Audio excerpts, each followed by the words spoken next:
Hola a todos y bienvenidos a la órbita de las letras, o Ecumenos.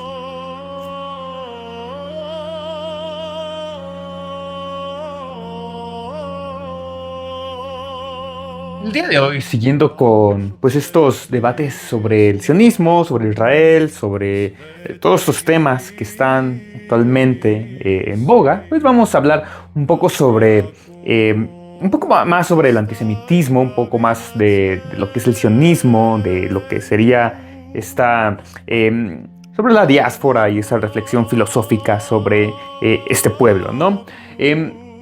Y lo que me motivó a hacer esta tercera parte del, de lo que sería el, esa discusión sobre el tema sionista, israelí y judío, pues es que había escuchado que algunas personas mencionan que el nazismo surgió como, o surgió a partir de personas que eran de hecho sionistas. Pero vamos a ver un poco más qué nos dice la verdadera historia y las fuentes para saber si es cierto o simplemente es un mito moderno.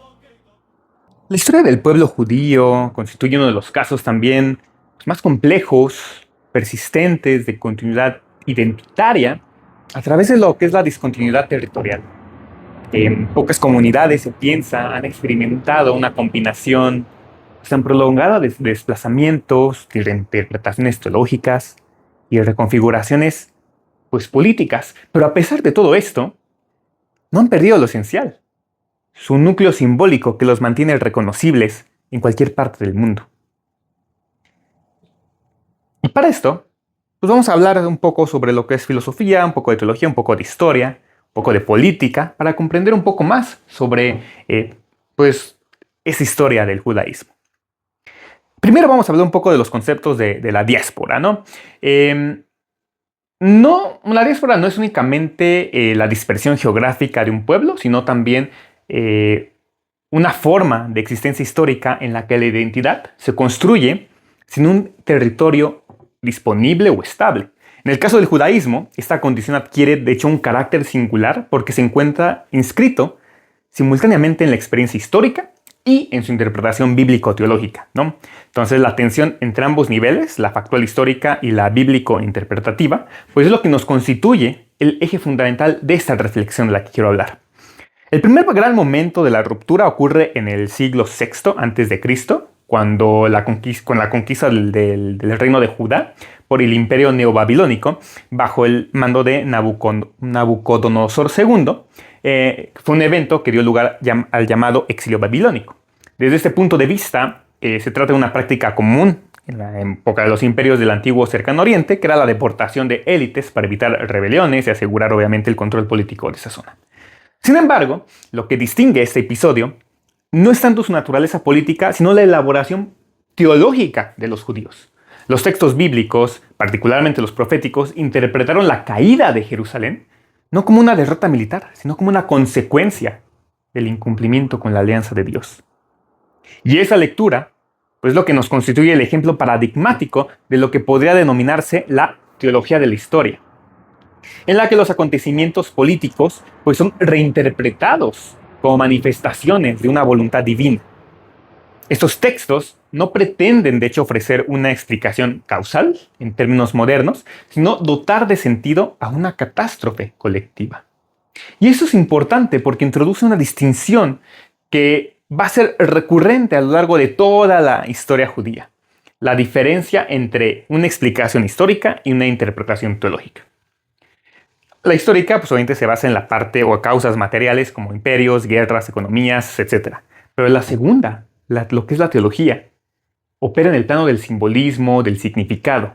Y confundir ambas dimensiones es la que tiende a conducir a errores de entendimiento histórico y de trasladar lo antiguo a lo contemporáneo. Pero bueno, vamos a irnos metiendo poco a poco en eso durante el podcast. Entonces, tras este exilio, los judíos retornan otra vez a sus tierras, ahora bajo dominio persa, pero gracias a Ciro el Grande, de quien ya hablé antes en otro video de Ecumenos, porque Ciro el Grande no eliminó la experiencia de desplazamiento, sino que la transformó.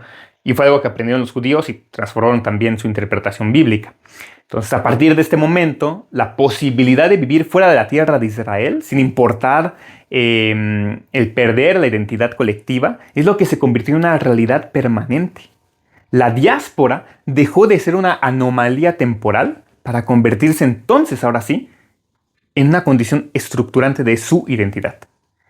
Y ese cambio se consolida también con en la época romana, tras la destrucción del segundo templo de Jerusalén por Tito, ¿no? El emperador Tito. Y aquí tenemos que tener en cuenta que el templo no era solamente un edificio para ellos, sino que era el centro de culto, de identidad y por lo tanto donde se organizaba toda la sociedad judía. Entonces la desaparición de este templo obligó a reconfigurar el judaísmo. Aquí es donde pasa a ser de una religión centrada en el sacrificio en una que está basada en la ley, en su estudio y en la práctica de tradiciones, ¿no? Y después hubo una revuelta que pues, terminó sellando la represión de la dispersión, ¿no? Entonces, a partir de entonces, las comunidades judías se extendieron por todo el Imperio Romano y pues esta dispersión implicó no una disolución, pero sí ayudó a que hubiera una continuidad en su capacidad de adaptación en ese nuevo mundo cristiano. Entonces, pues aquí es donde uno tiene que preguntarse, ¿no? ¿Cómo puede una identidad persistir, ¿no? No solo una identidad individual, sino una identidad colectiva puede persistir a pesar de las dispersiones, a pesar de no tener un territorio al cual siempre estar asociados. Aquí es donde entra el punto de la memoria, de los elementos como cohesionadores, para mantener a estos judíos, pues, unidos a pesar de esto. Por eso, el nuevo concepto de galut o exilio es lo que dejó de ser simplemente una condición histórica para ahora convertirse y aprovecharlo como una adaptación espiritual. El exilio no era estar solo fuera de la tierra, sino vivir en una relación, por así decirlo, incompleta con lo divino. Esa incompletud nos habla de una expectativa, la idea mesiánica, que es la que introduce una dimensión temporal en la que el presente, por adverso que sea, se orienta hacia una redención futura. Pero durante la Edad Media, esa estructura identitaria pues se enfrentó a nuevas formas de presión, ¿no? Especialmente por el contexto histórico cristiano, donde los judíos eran considerados, pues que había una ambivalencia en general, ¿no? Porque hubo un desarrollo teológico en el que sí, el judaísmo ocupaba una posición muy importante porque era reconocido como raíz del cristianismo y mucho de lo que se hereda del cristianismo del Nuevo Testamento pues se basa en el Antiguo Testamento. Pero por otro lado, está la cuestión de que los judíos fueron los que crucificaron a Cristo. Entonces, estas tensiones lo que genera una serie de representaciones negativas que se traducen actualmente en persecuciones. Pero no todo es religioso. Hay también factores económicos, hay factores sociales. Por ejemplo, la exclusión de los judíos de ciertos oficios y también su concentración en actividades como préstamos de dinero, bancos, etc., pues se debió principalmente a restricciones impuestas a los cristianos en ese ámbito. Y eso los convirtió a los judíos en figuras visibles dentro de la economía, lo que también ayudó a que se formaran, que fueran pues chivos expiatorios, ¿no? Dentro de la economía, pero eso les ayudó a entrar de fondo, de lleno, a lo que es el mundo económico, los bancos mundiales, etcétera, todo lo que fue evolucionando y que da pie a estas teorías conspiranoicas en las que ahora estamos sumergidos. También hubo otra serie de expulsiones y persecuciones que siguieron marcando la Edad Media y que de hecho también marcaron pues parte de lo que ayudó a que España se convirtiera en una gran potencia en esa época, gracias a los reyes católicos que fueron los que también financiaron a Cristóbal Colón para llegar a conocer las Américas. Pero bueno, o sea, todo esto es lo que nos lleva también a cuestionarnos pues cómo los pueblos, por un lado, expulsaban a judíos, pero también expulsaban a otros, ¿no? O sea, los españoles también lucharon contra los moros, en Marruecos, contra los árabes, también expulsaron a los árabes, expulsaron judíos. Hubo una gran persistencia, ¿no? de atentados contra estos pueblos. Y no solamente contra ellos, sino también entre reinos y reinos, pues también había una gran pues persecución y todo lo que quieran partes, cosas, eventos negativos que quieran nombrar, ¿no? Pero todo esto, pues no es inherente al pueblo judío realmente. Sí, quizás el judío en la Edad Media se convirtió en figura, en sombra del otro, eh, pero mm, no es exclusivo del antisemitismo realmente, ¿no? Eh, Quizás aquí tenemos que tener en cuenta o tener cuidado de no caer en la tendencia de la tendencia presente, ¿no? De ciertas interpretaciones, explicar que estas expulsiones pues son como consecuencia de características inherentes al pueblo judío, como dije, ¿no? Eh, Porque esto pues, nos lleva a tener algo que la filosofía moderna llama esencialismo, que sería la atribución de propiedades fijas a un grupo humano que supuestamente explican la historia. Pero, pero eso realmente se basa en prejuicios históricos, prejuicios modernos que combinan lo moderno con lo antiguo y nos desconecta de lo que es la historia real, ¿no? En realidad las expulsiones responden más bien a contextos específicos en los que convergen factores políticos, factores económicos, factores culturales, factores sociales, como ya dije antes. Entonces, este mismo grupo que es perseguido en un lugar, pues puede prosperar en otro, lo que demuestra que no existe una causalidad intrínseca también, ¿no? O sea, la historia judía no es la historia de una expulsión inevitable, una expulsión continua, una expulsión de castigo, no, sino es la historia de una interacción compleja con sociedades diversas.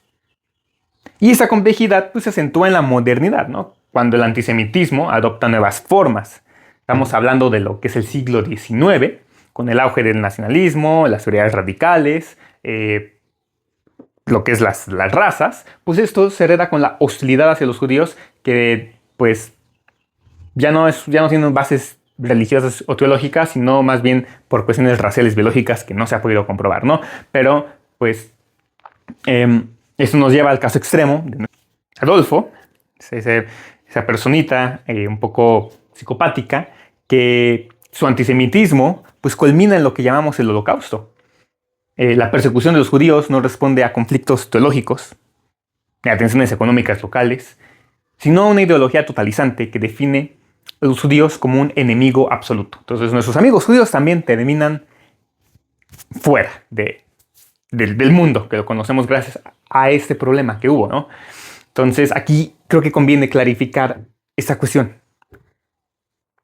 Porque como dije antes, no tenemos que confundir, porque ha habido también muchas teorías conspirativas en las que dicen que el nacionalismo alemán antiguo pues promovió el sionismo y no hay una relación real, ¿no? Porque el surgimiento del sionismo sí, también empieza a finales del siglo XIX, asociado a esa persona como Theodor Herzl, de quien ya hablé en el capítulo anterior de que estamos hablando del sionismo, en Ecumenos, pero ese Theodor Herzl propone el sionismo como una respuesta a un contexto de persecución, ¿no? El sionismo no surge de una afinidad con las ideologías antisemitas, sino como una reacción ante esa persecución, ante estas desvivisiones que estaba cometiendo esta personilla del bigote, ¿no? No obstante, la historia presenta zonas de ambigüedad. Es el acuerdo de Javara, que es lo que luego llega a interpretarse o malinterpretarse, porque es donde se piensa que gracias a un acuerdo, sí, los pro-sionistas llegaron a un acuerdo con los alemanes para enviar a los judíos a Palestina para que estos judíos ya no fueran eliminados. Y se cree entonces que eso fue lo que fueron los alemanes nacionalistas los que promovieron el sionismo. Y no tiene que ser, sino que hubo un acuerdo para que ya no hubiera más desvivisiones o desuscripciones de la vida, para que los mandaran a ese otro pueblo. Más bien fueron los sionistas, pro-sionistas, los que sí buscaron mandarlos a Palestina por N razón, sin importarles que allí en Palestina ya existía un pueblo y estos sionistas, judíos que llegaron allá, pues sí estaban muy... pues pensaron que era la tierra que se les había prometido y por eso también hubo un caos tremendo, hubo muchos conflictos entre pro-palestinos contra pro-israelitas. Desde esa época ya existe este dilema, este conflicto de identidad, pero no quiere decir que que el nacionalismo alemán fue lo que contribuyó al sionismo. Más bien ahí hubo un acuerdo, el acuerdo de Havana, que es lo que no debe malinterpretarse, sino que se tiene que entender a la luz de la historia, a la luz de cómo llegó el acuerdo, en medio de también una complejidad de pues, problemas que hubo en la Segunda Guerra Mundial. Y pues también en este punto pues nos hace evidente que la historia del pueblo judío tampoco puede reducirse a una narrativa simplemente lineal, de expulsiones, ni explicaciones monocausales, ni a castigos divinos como tal, ¿no? Se trata más bien de un entramado en el que la experiencia histórica y las interpretaciones teológicas se entrelazan de manera constante en algo que parece un cíclico, un bucle en el que estos pueblos son constantemente castigados. Pero no tenemos que verlo de esa forma, porque tenemos que tener mucho cuidado de pensar que solo los judíos han sufrido bastante cuando otros pueblos no han sufrido. Y no, eso también es minimizar la historia de toda la humanidad. ¿Qué ha pasado también con los cristianos que fueron también sometidos durante la época socialista de Rusia, bueno, de la URSS? ¿Qué ha pasado con los cristianos que han sido pues también perseguidos y desvividos en África por también otros pueblos radicales, por tribus locales, por musulmanes, o musulmanes actuales que también se meten con la gente cristiana y las ponen en riesgo? ¿O qué pasa con esos compañeros británicos que conquistaron casi más de la mitad del mundo y también sometieron y eliminaron tribus pues americanas, tribus canadienses, australianas, de algunos pueblos de África? Sudáfrica, por ejemplo, que está más... pues hay gente más rubia que de color en Sudáfrica, por lo mismo que llegaron a colonizar, destruyendo todo para ellos llegar y colocar sus colonias. Entonces, no tenemos que tampoco pues minimizar la historia de los demás pueblos y pensar que los judíos han sido los que más han sufrido, cuando ha habido muchos otros pueblos que han sufrido también bastante. Entonces tenemos que ver la historia en pro de la humanidad, no en pro de un pueblo, no no solo tomando pequeños fragmentos en los que un pueblo sufrió más que otro, no.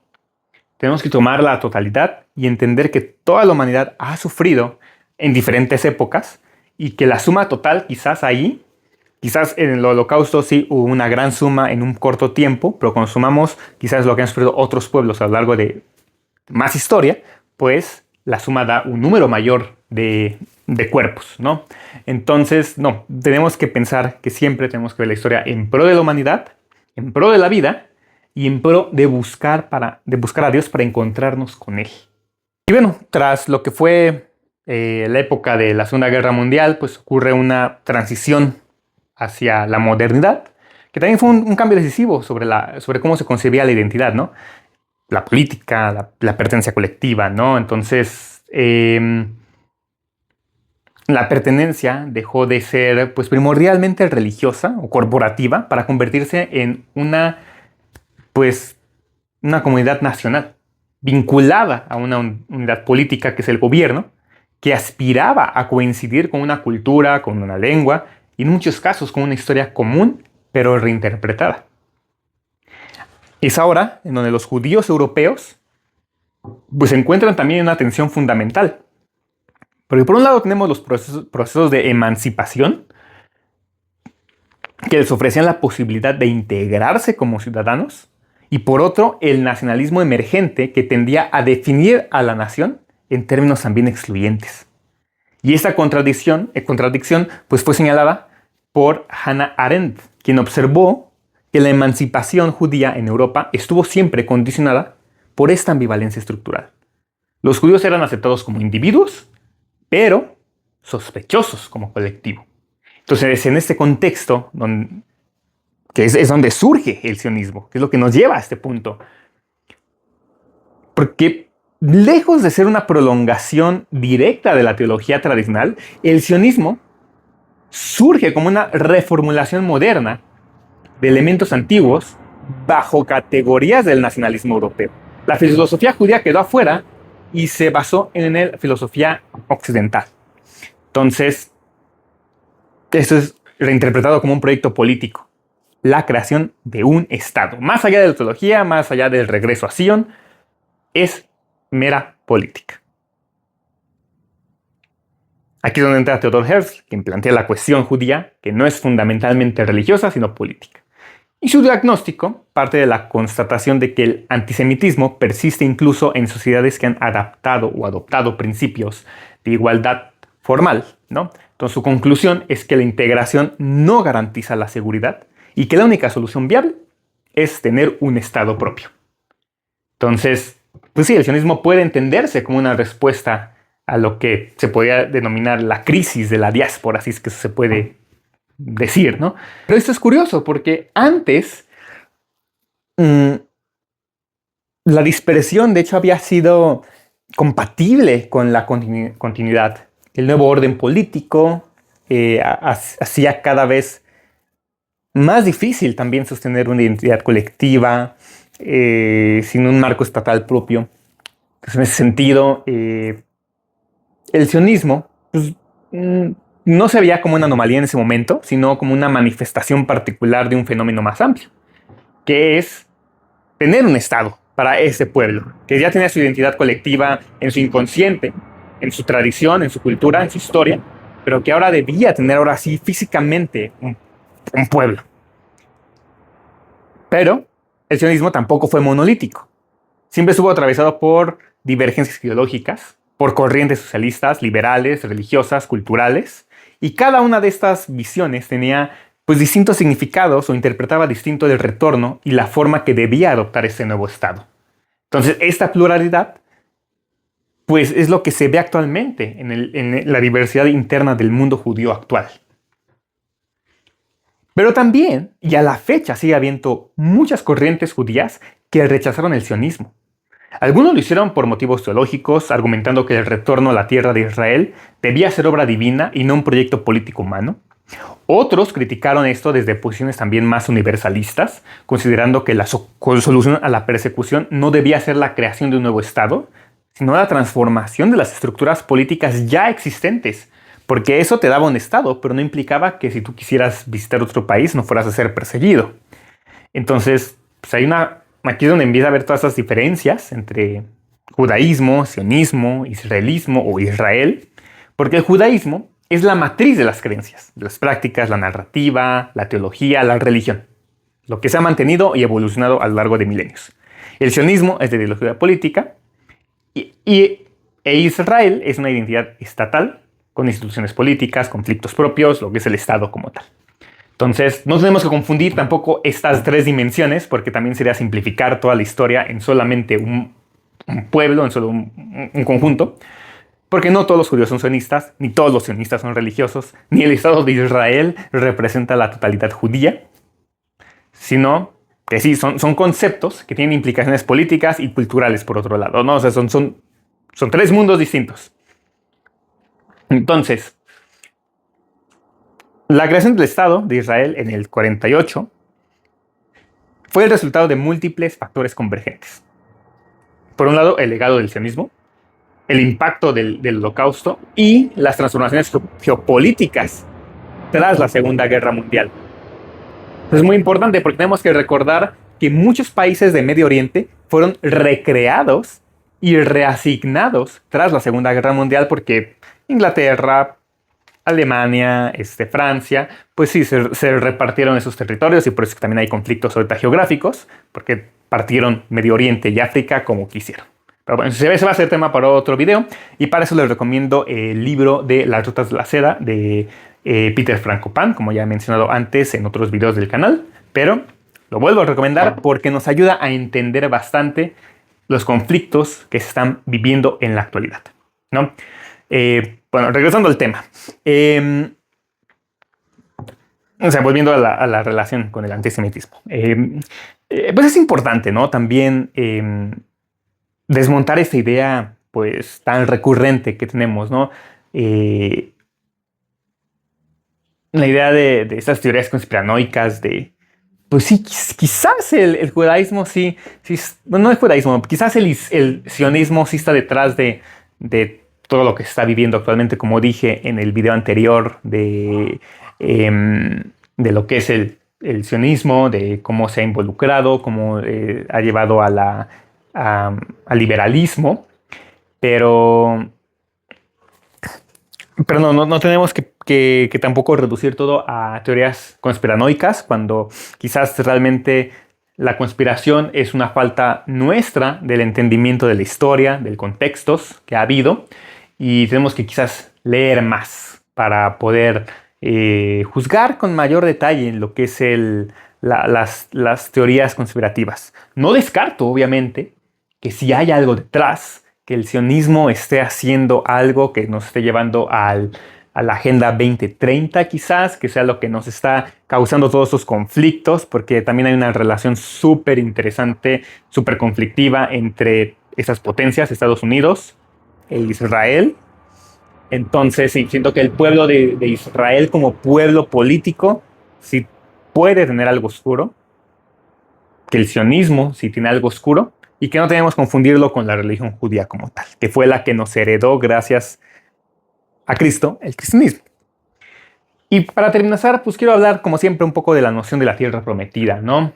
Un poco de teología en el canal, nunca está de más, nunca está de menos. Tiene un origen teológico que ha sido reinterpretado en clave política, ¿no? La tradición bíblica pues, nos habla de esa promesa que está inscrita en una relación entre Dios y el pueblo de Israel. Entonces, su traslado al ámbito de la política moderna implica también un cambio de registro que suma más tensiones a todo esto. La sacralización del territorio entra en conflicto con principios contemporáneos como la autodeterminación de los pueblos, los derechos humanos, la forma en que se asignan personas a un Estado, ¿no? Entonces, el sionismo quizás fue una respuesta histórica, situada con sus propias contradicciones y limitaciones, y quizás esa idea de tierra prometida fue una forma de falsedad, pero también una forma de poder llamar a todos los judíos a regresar a Palestina, ¿no? Para que pues tuviera sentido ese Estado de Israel. Como dije antes, muchos pues no querían ir, muchos no sabían hebreo, muchos ya habían hecho sus vidas en sus respectivos países donde vivían. Pero pues la historia de los judíos, marcada por dispersión, por la persistencia cultural, por la reinvención o adaptación a donde vivían, pues es interesante, ¿no? Porque pues, nos permite ir viendo cómo la identidad no depende de un pueblo unido, sino que esa identidad se mantiene a pesar de que todos están esparcidos por diferentes regiones del mundo. Ante todo esto, pues la idea de pueblo elegido ha sido frecuentemente malinterpretada, creo yo, fuera de su contexto sociológico. Porque en la tradición bíblica, la elección no implica superioridad ontológica, sino una responsabilidad en el cumplimiento de una alianza. Y esto es crucial, porque desactiva lecturas que han contribuido históricamente a la construcción de prejuicios, que es lo que tenemos que eliminar, los prejuicios. Como han señalado numerosos estudiosos de la tradición judía, de la Biblia, de la historia, la elección es inseparable de la obligación ética. No depende de un privilegio político, pero ha sido malinterpretada o reinterpretada de manera distorsionada, alimentando imaginarios hostiles que luego se traducen en dinámicas históricas de exclusión, porque ahora, como dije antes, los judíos están excluyendo a los palestinos, a los árabes, incluso a los cristianos. Se mofan de los cristianos ciertos judíos. Entonces, ellos querían integración y ahora están haciendo lo que a ellos le estaban haciendo. Esa categoría de exilio, esta palabra, pues ahora ellos también están queriendo que los demás pueblos se exilien, ser un poco más herméticos. Pues también hay cambios que uno tiene que plantearse, ¿no? Ser un verdadero seguidor de Dios, ya sea desde el punto de vista judío, ya sea desde el punto de vista cristiano, o como ya he dicho antes, desde la secta musulmana, pues implica también tener ciertos valores que pues el cristianismo nos habla de estos valores, de estas virtudes que tenemos que seguir. Cristo es el Mesías.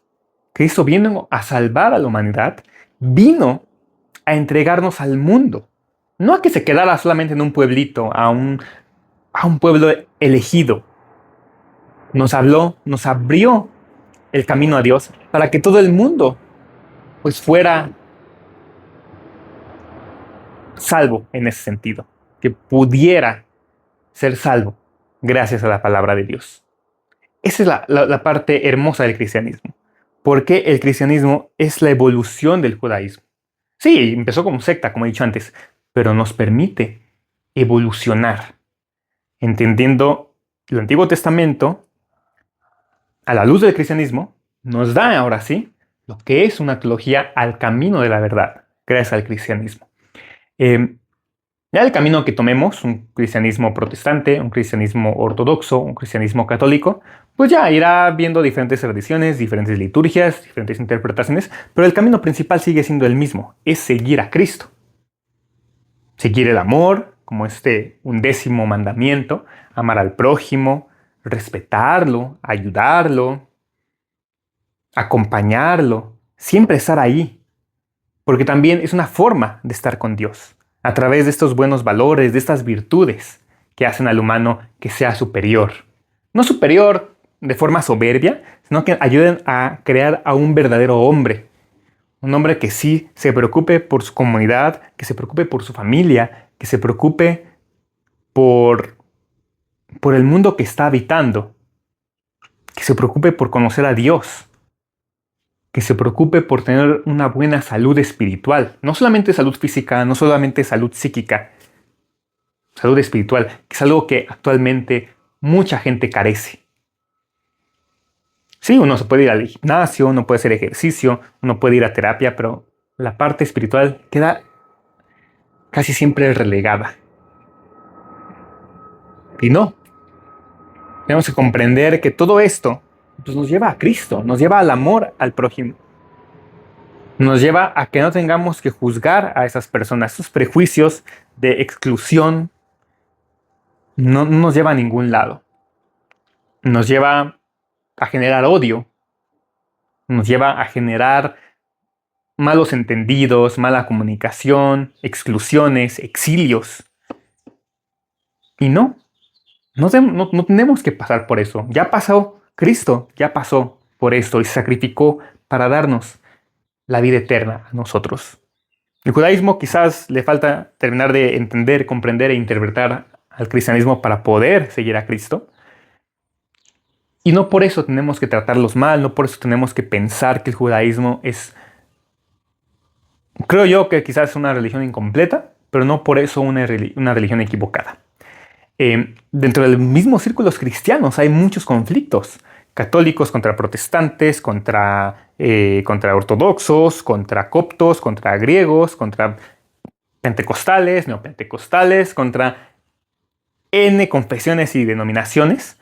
Solamente están demostrando esa forma en esos conflictos que luego llegamos a tener con otros cristianos, pues nada más nos demuestra que estamos todavía alejados de lo que es amar al prójimo, de lo que es comprender a Cristo, de seguirlo al final de cuentas. Si los musulmanes tienen una teología equivocada, también tergiversada, también incompleta, no por eso uno los va a odiar, tiene que uno aceptarlos, mientras también pongan en riesgo la vida de otras personas, mientras su moral se mantenga con nuestros principios morales, sí, respetémoslo. Hay musulmanes que también están muy abiertos a hablar de Cristo, que también son moralmente buenos, que son éticamente correctos, y no por eso son personas malas. No pongamos esa etiqueta de que simplemente porque es budista, musulmán, taoísta, de la religión que sea, va a ser una persona mala. Lo que sí tenemos que tener cuidado es con las sectas mormónicas, de testigos de Jehová, las que alaban a la parca, lo que son lo que es el budismo y otras prácticas africanas, pues sí, eso quizás va más del lado equivocado, porque van hacia un punto que no es hacia Dios, va más hacia lo que es el inframundo, lo que es la muerte, lo que es en contra de la vida. ahí sí tenemos que tener cuidado con las sectas, quizás. Pero bueno, esa fue mi reflexión sobre el sionismo, sobre la diáspora, sobre la evolución de las religiones. Y nos vemos en el siguiente podcast de Ecumenos. Hasta la próxima.